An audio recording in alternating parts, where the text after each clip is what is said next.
O que explica, Jorge, a decadência do espiritismo na França e na Europa de um modo geral? Nós tivemos, logo no começo do movimento espírita, nós tivemos algumas experiências bem interessantes. Se você bem lembrar, o movimento espírita começa com umas ocorrências bem interessantes em Hydesville, nos Estados Unidos, e lá também não prospera. E depois não prospera na Europa. E aí, conversando outro dia com a Jussara Korngold, ela estava me comentando o que aconteceu. Então, ela dizendo que nos Estados Unidos a dificuldade para o crescimento do espiritismo lá foi a reencarnação. Como era uma sociedade que tinha um processo escravocrata em curso, eles tiveram muita dificuldade de lidar com a ideia da escravização e a reencarnação. Isso não aconteceu no Brasil, porque nós tivemos um processo de miscigenação racial mais efetivo e facilitou com que não existisse um abismo tão grande entre a cor da pele das pessoas. E já na Europa, segundo os estudiosos que trabalharam essa questão, eles dizem que uma das razões pelas quais o movimento espírita se desarticulou na França, principalmente, é por conta da guerra. A guerra teria produzido alterações muito profundas no sentimento das pessoas.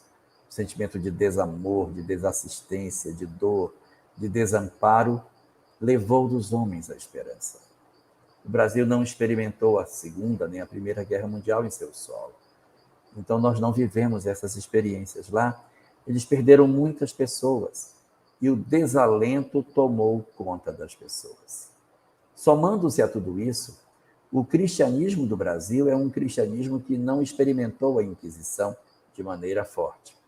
Um cristianismo que ressignifica Jesus como sendo o amor, enquanto na Europa o cristianismo é uma mensagem de repressão, de autoritarismo, porque eles enfrentaram a Inquisição, eles sabem o que são as cruzadas. Então, as tintas de sangue estão nas páginas da história do cristianismo europeu.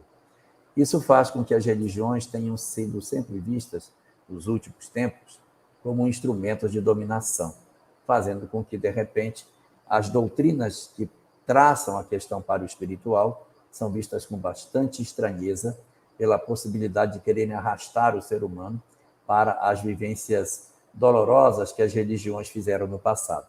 E quando a gente atrela espiritismo a cristianismo, aí é que a Europa fica ainda mais arredia com relação à mensagem que o espiritismo possui.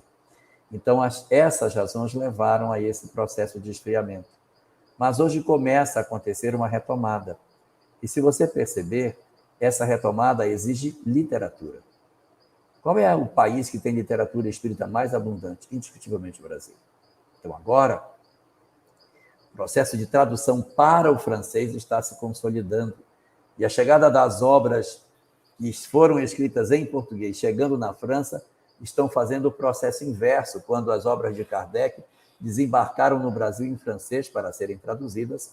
Agora a obra de André Luiz, de Emmanuel, está voltando na direção de onde tudo começou, e as pessoas estão se apropriando disso. E muitos brasileiros estão na França.